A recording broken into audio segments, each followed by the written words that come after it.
Hello. Not much has changed in the last week. The wild grapevine is starting to make some headroad back into the trellis. I have concerns.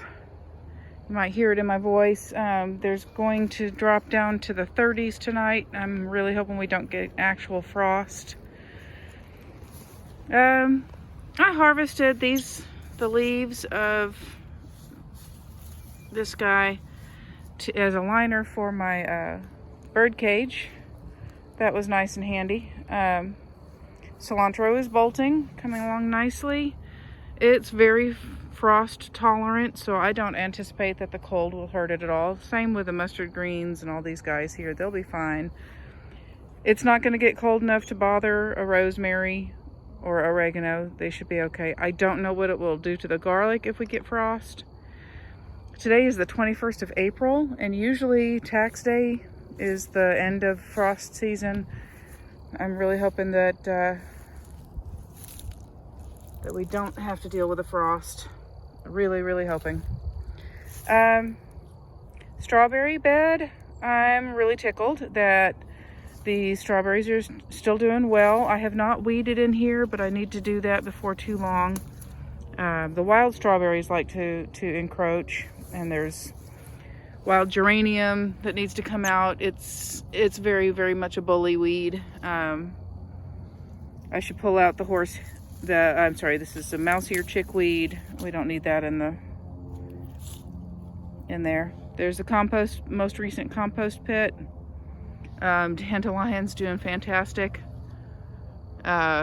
This is lyre leaf sage, which is native, mint relative, and has the prettiest flowers.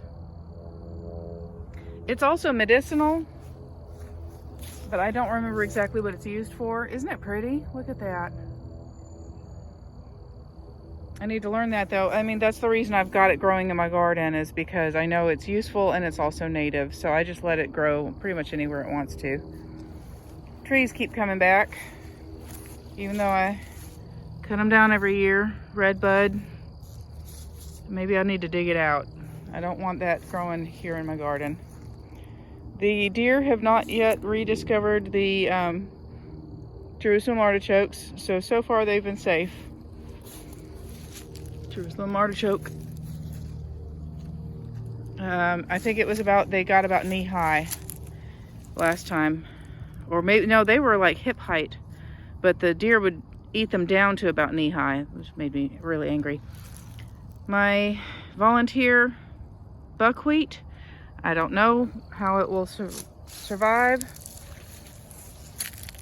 It's not nearly, I don't know if it'll survive frost, if we get frost. I don't know what will happen to the grapes and the grape leaves. I'm guessing we will lose grapes if it frosts. And I doubt we'll get a second chance at a crop. These guys are only about, 8 inches tall at best. And they're already blooming. So, little volunteer buckwheats. This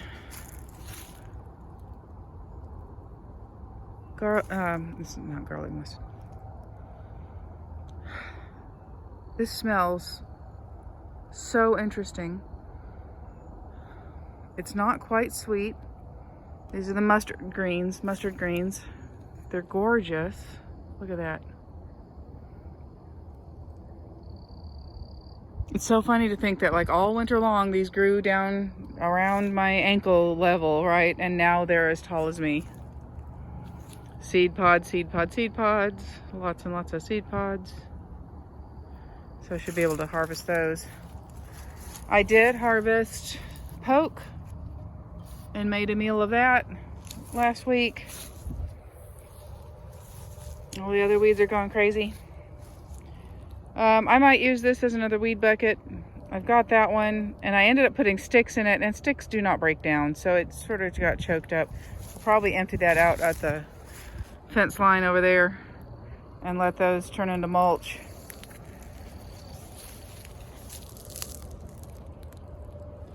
You don't know how pretty asparagus is when you buy it in the store, because of course you're buying the baby stalks, and then it comes out into this beautiful fern, like delicate feathery.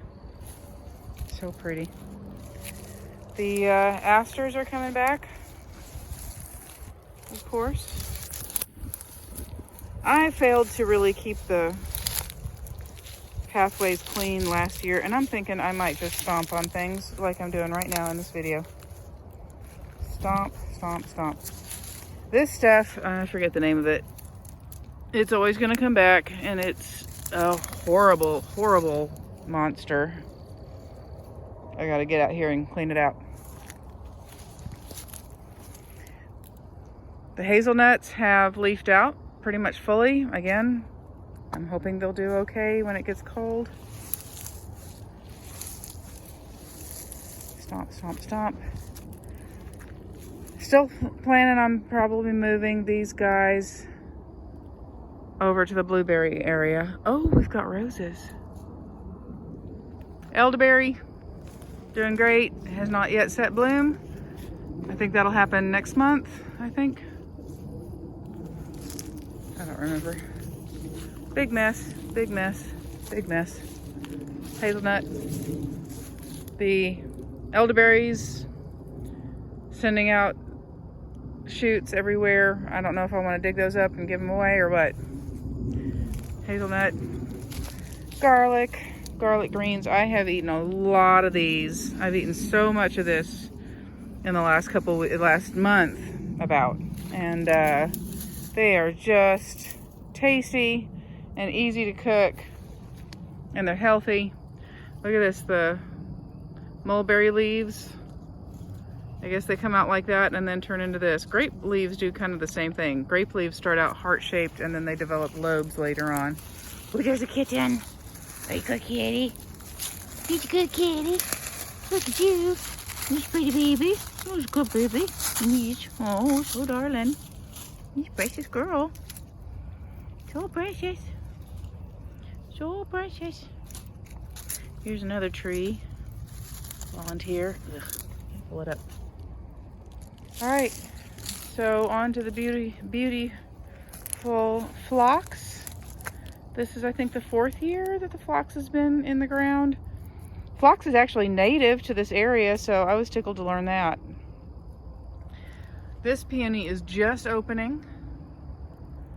And this one over here has been open for about a week. And it's just fascinating to me how the color changes. It starts out a dark pink and then just slowly lightens. Now it's this beautiful peachy color. So pretty. Apple doing good, not showing many signs of rust. I don't know what that is. So the spray is working, the copper sulfide. That's the Cortland apple. Yarrow getting ready to bloom. Wee pond. I don't know what's going on there. Algae. The British say algae. Isn't that hilarious? Artemisia getting ready to bloom. Oh, there's a ladybug. Bug. See if I can get the focus on it. Ladybug. Is that Artemisia? Or something else growing up through it? I'm not sure. This is always funny when things climb up through a shrub. Here's the Jonathan. Oh, there's another bug. Ladybug. Look at you. Cutie bug. This is the Jonathan apple. Also looking pretty good. I'm not seeing any signs of rust. That makes me happy. Of course, I can't reach up there. Just hope for the best. So I did split out some of the iris finally. See, there's another redbud tree growing up.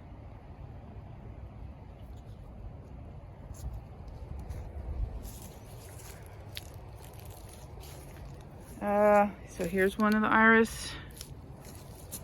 Here's another one. Woo! Almost lost my balance.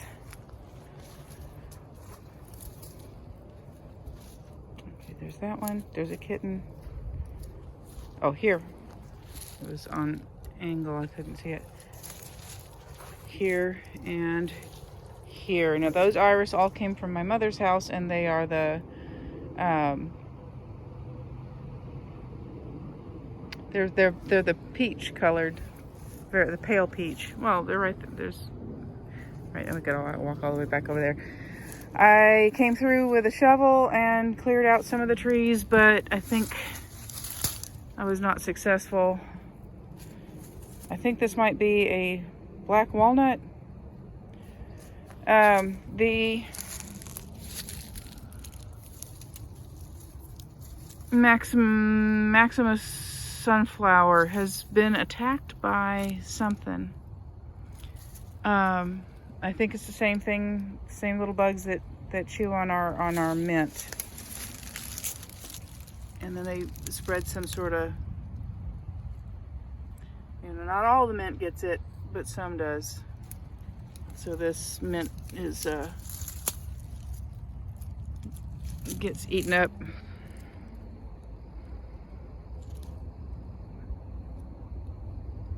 Makes it a little hard to harvest the mint because, I mean, I don't harvest mint along here anyway because the house probably had creosote on the wood.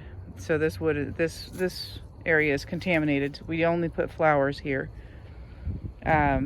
Speaking of flowers, the crossvine is doing really nicely.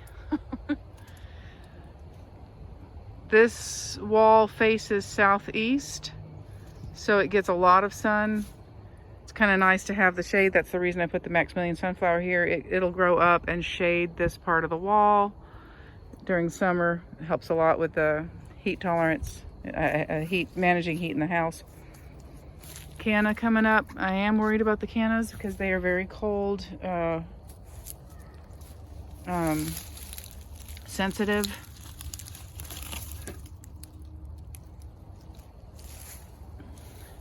Daylily lost amongst all this. I don't weed this bed. All right, well, here's the iris that I split up. Just gorgeous, peachy. And then look at that crossvine, has already bloomed. So that's crossvine, and that's the trumpet vine. They're not related, but their flowers are almost identical. Isn't that funny? All right, so here's the garden as a whole. We didn't look at the blueberries, but they are blooming. See it right over there. Blueberries right in the middle.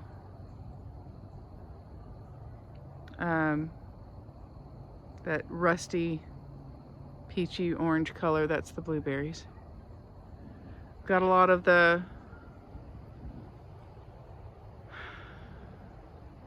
it's not sow thistle, or maybe it is. No, fleabane.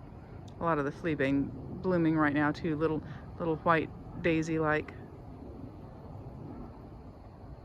I put those trellis in, intending for the crossvines to crawl all up them, but instead they're just crawling up the house.